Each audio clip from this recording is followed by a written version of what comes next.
नमस्कार।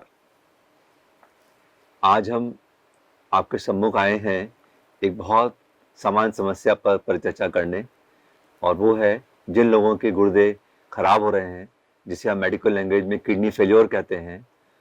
वो रोगी अपने खान पान में क्या ध्यान रखें जिससे उनकी बीमारी जल्दी और आगे ना बढ़े।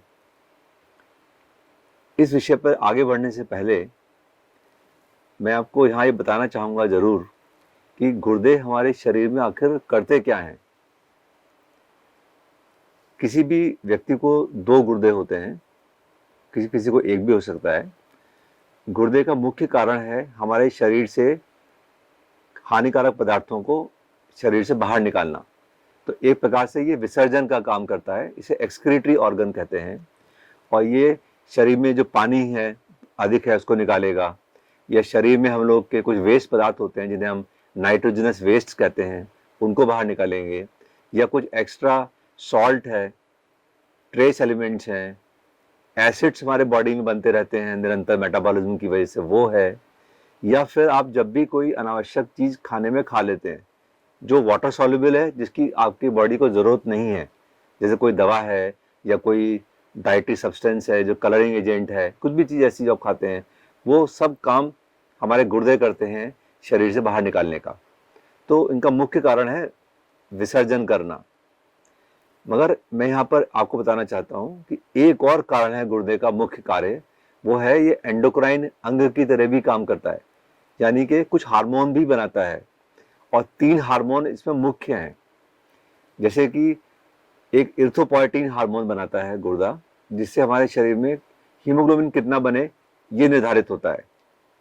दूसरा, ये विटामिन डी को एक्टिवेट करने के लिए एक पदार्थ बनाता है, जिससे वो विटामिन डी एक्टिव हो जाए और शरीर के मेटाबॉलिज्म में इस्तेमाल हो सके। और तीसरा, एक रेनिन नाम का हार्मोन बनाता है जो हमारे ब्लड प्रेशर कंट्रोल करने में काम करता है। तो अगर आप समझें, गुर्दा के दोनों कार्य हैं, विसर्जन करना और हार्मोन बनाना। मैं आपको ये क्यों बता रहा हूँ? ऐसा इसलिए कि जब भी रोगी के गुर्दे खराब होते हैं तो पहले वो विसर्जन वाला कार्य गुर्दे पहले अपना छोड़ देते हैं, वो नहीं ठीक से कर पाते हैं। और जब बहुत गुर्दा ज़्यादा खराब हो जाता है तो वो गुर्दा अपना एंडोक्राइन वाला काम भी छोड़ने लगता है। तो जब हम आपको खान पान में चर्चा करेंगे तो हम खाली अभी ऐसे गुर्दे खराब होने पर चर्चा कर रहे हैं जिनके गुर्दे कम खराब हुए हैं, ज़्यादा नहीं। तो इस विषय पर चर्चा करने के लिए मैंने अपने साथी को आज आमंत्रित किया है आप लोगों के सम्मुख, डॉक्टर रितु सिंह। वो चीफ डाइटिशियन है जगरानी हॉस्पिटल लखनऊ में।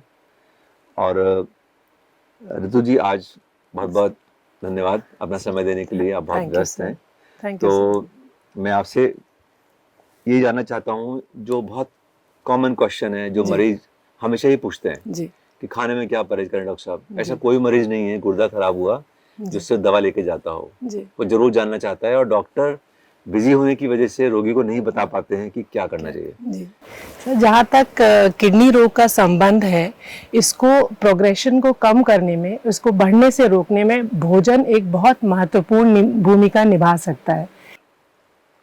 देखिए, जब हम गुर्दे खराब होने की बात करते हैं तो गुर्दे खराब की बहुत स्टेजेस होती हैं जी। जैसे कि किसी का गुर्दा हल्का खराब है, उससे बोलते हैं माइल्ड रीनल फेलियर। जी। किसी का ज्यादा है तो बोलते हैं मॉडरेट, या और ज्यादा सीवियर है तो बोलते हैं सीवियर रीनल फेलियर। तो ये जो गुर्दे खराब होते हैं, वैसे डॉक्टर के नाते मैं आपको अगर यहाँ बताऊं तो हम लोग एक ब्लड टेस्ट होता है जिसे सीरम क्रिएटिनिन कहते हैं, जिसकी मदद से हम आपके गुर्दे का GFR जान सकते हैं, ग्लोमेरुलर फिल्ट्रेशन रेट। और उस ग्लोमेरुलर फिल्ट्रेशन रेट के आधार पे हम किडनी खराब रोगियों को 5 कैटेगरी में बांट देते हैं, G1, 2, 3, 4, 5। ऐसे ही हम आपके मूत्र में कितना एल्ब्यूमिन निकल रहा है उसके आधार पे भी हम जानते हैं गुर्दा कितना खराब है। तो ये तो एक चिकित्सकीय एंगल है, इसमें मैं आपको नहीं ले जाना चाहता हूँ। मैं बस बात करना चाहता हूँ ऋतु जी आपसे कि जो G3 स्टेज के रोगी होते हैं, जिनके गुर्दे इतने खराब हैं कि वो सिम्टम है, तकलीफ है, डॉक्टर के पास जा रहे हैं, दवा खा रहे हैं और निरंतर दवा खाते जा रहे हैं जी। उनको अभी डायलिसिस नहीं हुई है जी। हम सिर्फ उन्हीं रोगियों के बारे में आज इस वीडियो में चर्चा कर रहे हैं। तो इस बारे में आप ये बताइए कि कौन से एरिया ऐसे हैं डाइट में, देखिए डाइट तो एक बहुत बड़ा सब्जेक्ट हो गया, जी तो ऐसा कौन सा आप समझती हैं जो रोगी को जिस पर जरूर ध्यान देना चाहिए? जी, अगर हम भोजन को बहुत बारीकी से देखें तो भोजन में जो चीज़ें हैं वो कार्बोहाइड्रेट, प्रोटीन, फैट, ये कुछ मैक्रोन्यूट्रिएंट्स है और इसके अलावा कुछ माइक्रोन्यूट्रिएंट्स हैं जिनमें विटामिन्स और मिनरल्स आते हैं।